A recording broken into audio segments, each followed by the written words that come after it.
नमस्कार, आपके साथ मैं हूं करुणा शंकर शर्मा और आज स्पेशल रिपोर्ट में हम आपको दिखाने जा रहे हैं कि आखिर वो कौन है जिससे चीन और पाकिस्तान दोनों थर थर कांपते हैं। 163 साल पहले जिस शक्ति के डर से अंग्रेज भागे, जिस शक्ति ने ब्रिटिश हुकूमत के छक्के छुड़ा दिए, आखिर चीन पाकिस्तान उस अदृश्य ताकत से क्यों कांप रहे हैं? वो अघड़ शक्ति क्या है, कैसी है, जिसमें चीन पाकिस्तान को अपना काल नजर आता है? न सिर्फ काल दिखता है बल्कि वो शक्ति भारतीय सेना को अखंड विजय का भी वरदान देती है। आज कहानी चीन पाकिस्तान की उसी डर की करते हैं, आप देखिए जरा।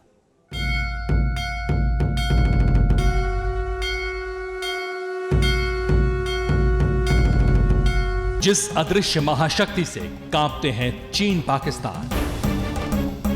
तो हजारों की संख्या में, एक दो नहीं हजारों की संख्या में पंजाब तक से जो भी क्रांतिसूनता सेनानी या क्रांतिकारी थे वो सब इसी हॉल में उनका सम्मेलन होता। जिस शक्ति ने 1857 में अंग्रेजों के टुकड़े टुकड़े किए, इस स्वतंत्रता आंदोलन की पहली चिंगारी यही प्रस्फुटित हुई थी। जिस पलटन के नाम से चीन पाकिस्तान के पसीने छूटते हैं।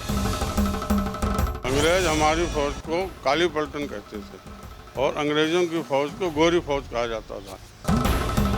वो छावनी जिसकी वीर गाथा पाकिस्तान और चीन को डराती है। मारे गए और इसके बाद यहां से विद्रोही सिपाही सीधा दिल्ली की तरफ कूच कर गए। पाकिस्तान चीन के जवान हुक्मरान जिस महाशक्ति के नाम से कांपते हैं, जिस औघड़ शक्ति का नाम सुनकर दुश्मन बिलों में दुबक जाते हैं, जिस औघड़ शक्ति ने 1857 में अंग्रेजों को धूल चटाई, जिसके सामने एक आहुति डालने से सरहद पर बैठे चीन पाकिस्तान के प्राण सूख जाते, उस दिव्य औघड़ धाम पर हिंदुस्तान के जांबाज फौजी कैसा चमत्कार महसूस करते, कैसा रहस्य देखते हैं।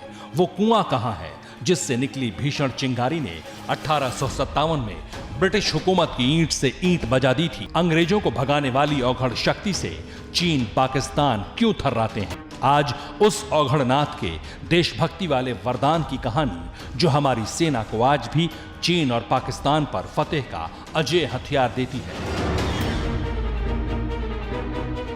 चीन पाकिस्तान के दुश्मन उस शक्ति के चमत्कार और हैरत अंगेज किस्सों को पहली बार कैमरे में कैद करने के लिए हम निकल पड़े।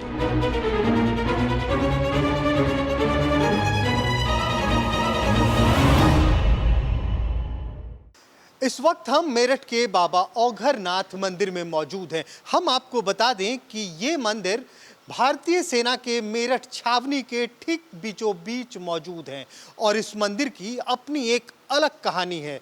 कहते तो यहाँ तक है कि यहाँ मौजूद महादेव पूरी भारतीय सेना के आराध्य हैं और सबसे खास बात जो मैं आपको बताने जा रहा हूँ कि इस मंदिर को काली पलटन मंदिर के नाम से भी बुलाया जाता है। जैसा कि ठीक हमारे पीछे आप देख रहे हैं भगवान श्री औघड़नाथ शिव मंदिर काली पलटन मेरठ।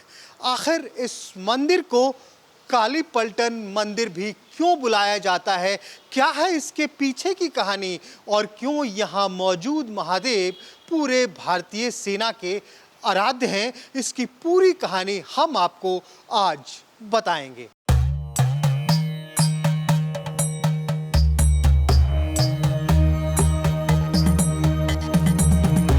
यह हिंदुस्तान की आजादी की गदर कथा है। इस गदर का आगाज 10 मई 1857 को मेरठ छावनी से हुआ। उसी छावनी की दीवार से सटा धाम हमारी मंजिल था। बताया यह गया था कि इस औघड़नाथ धाम से निकली ताकत ने ही अंग्रेजों को धूल चटाई थी।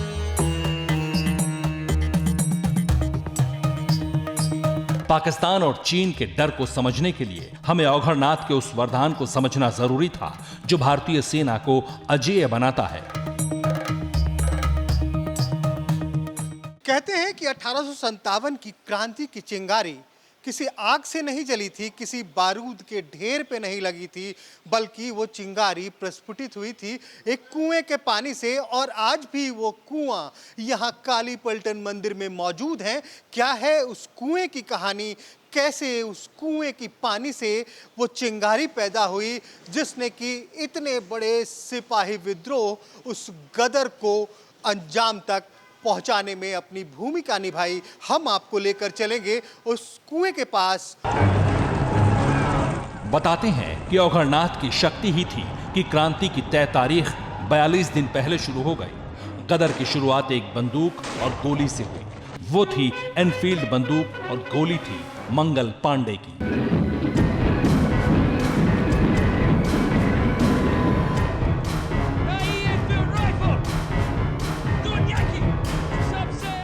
मेरठ छावनी में सिपाहियों को दी गई एनफील्ड की बंदूक भरने के लिए कारतूस को दांतों से काटकर खोलना पड़ता था। कारतूस का कवर चर्बी से बना था।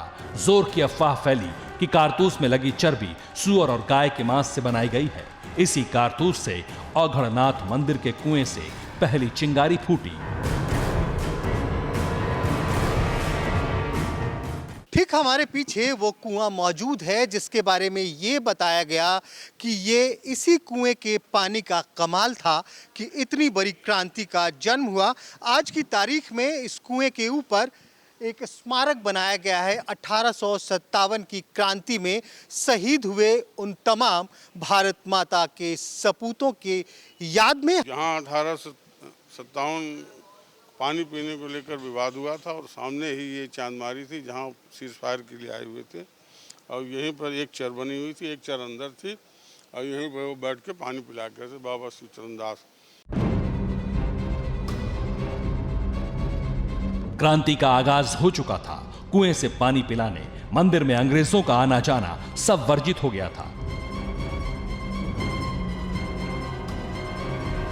ऐसा इसलिए क्योंकि चर्बी वाले कारतूस ने हिंदू मुस्लिम सिपाहियों को एकजुट कर दिया।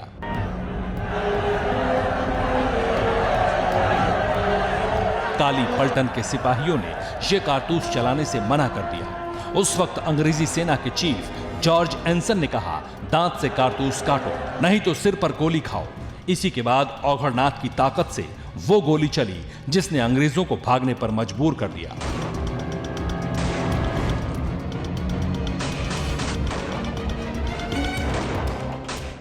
काली पलटन मंदिर में शहीद स्मारक से ठीक 20-25 फीट की दूरी पे आप ये दीवार देख रहे हैं। ये मंदिर की दीवार है और आज भी इस दीवार के उस तरफ है भारतीय सेना की छावनी और जिसे अभी पंडित जी बार बार चांदमारी बता रहे थे। हम आपको बता दें, चांदमारी कहते हैं फायरिंग रेंज को और उस वक्त भी यहाँ पे अंग्रेजों का फायरिंग रेंज हुआ करता था और ठीक इसके पीछे अंग्रेजों का वो शस्त्रागार था, बारूद खाना था। और जब यहाँ से सिपाही विद्रोह की शुरुआत हुई तो सबसे पहला निशाना बना अंग्रेजों का वो चांदमारी का ठिकाना और उसके बाद सीधे विद्रोह करने वाले सिपाही पहुंच गए उस बारूद खाने में और यहां से फिर अंग्रेजों की सामत आ गई। जिस काली पलटन को अंग्रेज बूटों की नोक से कुचलते थे, उसी काली पलटन ने औघड़नाथ की शक्ति से अंग्रेजों के चीथड़े उड़ा दिए।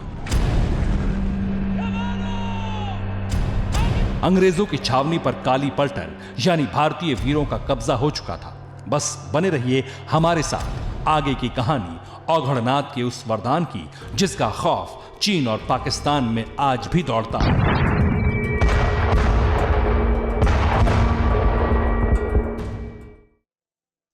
अठारह की क्रांति में औघड़ शक्ति के कई प्रमाण नजर आए।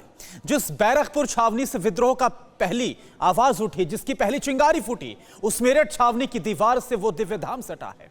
दावा है कि आज भी औघड़नाथ की ताकत के जिंदा प्रमाण वहां पर नजर आते हैं। अब जरा आप देखिए वो कौन सी शक्ति है जो चीन और पाकिस्तान को डराती है। दिन रविवार का था। मेरठ छावनी में अजीब सी बेचैनी थी। बाबा शिवचरण दास इसी औघड़नाथ मंदिर में थे। औघड़नाथ महादेव से अंग्रेजों के अंत की दुआ मांगी जा रही थी। तभी कुएं के पानी को लेकर छिड़ा विवाद छावनी में फैला। चर्बी वाले कारतूसों ने क्रांति की ज्वाला को और हवा दी। बताते हैं कि औघड़नाथ महादेव की शक्ति से काली पलटन ने 50 अंग्रेज सिपाहियों को मार डाला। क्रांति में काली पलटन के कई जवानों ने अपने प्राणों की आहुति दी। उसमें भगत सिंह की माताजी, उनके बड़े भाई अजीत सिंह वगैरह आते रहे हैं। ये कानपुर के थे कई लोग, विस्मृत हो रहा है नाम उनका, तो इस प्रकार से जो हजारों की संख्या में, एक दो नहीं हजारों की संख्या में पंजाब तक से जो भी क्रांति स्वतंत्रता सेनानी या क्रांतिकारी थे वो सब इसी हॉल में उनका सम्मेलन होता है 10 मई को। आज भी बदस्तूर ये जारी है। तो आप समझ सकते हैं कि आखिरकार कितनी भावनाएं जुड़ी हैं इस शहीद स्मारक से। औघड़नाथ से ही वीर मराठाओं को भी विजय का वरदान मिला। इतिहास गवाह है, कई पेशवा अपनी विजय यात्रा से पहले औघड़नाथ महादेव की पूजा करते थे। दावा है कि यहाँ स्थापित शिवलिंग की पूजा से उनकी मनोकामनाएं पूरी होती थी। यही वजह है कि आज भी औघड़नाथ शिव मंदिर में दूर दूर से लोग पूजा अर्चना के लिए आते हैं। शिवलिंग की ताकत 1857 में काली पलटन ने भी देखी। बताते हैं कि जिस जगह अंग्रेजों की मेस थी उसकी हर जानकारी महादेव की महिमा से क्रांतिकारियों तक पहुंच जाती थी और उसकी कड़ी थे बाबा शिवचरण दास। काली पलटन मंदिर के ठीक सामने बीच में एक सड़क जाती है और सड़क के उस साइड भारतीय सेना की छावनी है और ठीक सामने भारतीय सेना का ऑफिसर्स मेस है।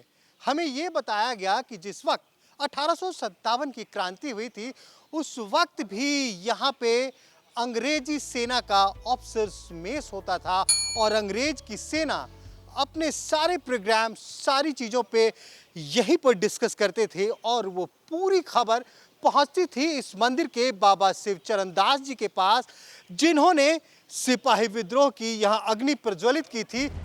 29 मार्च 1857 को मंगल पांडे ने बैरकपुर छावनी में परेड मैदान से रेजिमेंट के अफसर लेफ्टिनेंट वाघ पर हमला करके उसे जख्मी कर दिया। जनरल जोन ने जनादार ईश्वर प्रसाद को मंगल पांडे को गिरफ्तार करने का हुक्म दिया, लेकिन ईश्वर प्रसाद ने ऐसा करने से मना कर दिया। एक सिपाही शेख पलटू को छोड़कर सारी रेजिमेंट मंगल पांडे के साथ आ गई। मंगल पांडे ने अपने साथियों को खुलेआम विद्रोह करने को कहा, पर कोई भी अंग्रेजों से टक्कर लेने के लिए तैयार नहीं था।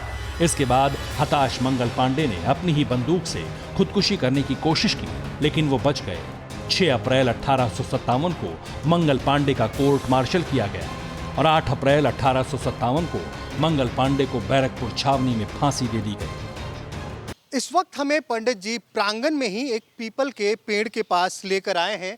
हालांकि ये पेड़ बहुत छोटा है और इसके चारों तरफ लोहे की जाली सी लगी है। एक दरवाजा है, शायद पूजा करने के लिए इसको खोला जाता होगा, बंद किया जाता होगा। आखिर हमें इस पेड़ के पास क्यों लेकर आए हैं पंडित जी से जानते हैं। पंडित जी, आप हमें इस पीपल के पेड़ के पास लेकर आए हैं, क्या आप बताना चाह रहे थे? मैं आपसे ये या सभी दर्शकों को ये दिखाना चाह रहा हूँ कि ये बहुत बड़ा, ये आप जड़ जो देख रहे हैं नीचे पीपल की, ये बहुत बड़ा विशाल पीपल का वृक्ष था, जहाँ रस्से कच्ची फांसी बोलते थे अंग्रेज, रस्सी बांध के लटका देते थे। इसी पेड़ पे उनको लटकाया गया था, मंगल पांडे को। मेरठ छावनी में आज भारतीय सेना के वीर तैनात हैं। छावनी की दीवार औघड़नाथ मंदिर से जुड़ी है। बताते हैं इसी धाम की ताकत से अकेली मेरठ छावनी चीन और पाकिस्तान को फतेह करने का दम रखती है। श्रीनिवास, TV9 भारतवर्ष, औघड़नाथ धाम, मेरठ। परवाह देश की, सोमवार से शुक्रवार रात 10 बजे TV9 भारतवर्ष पर।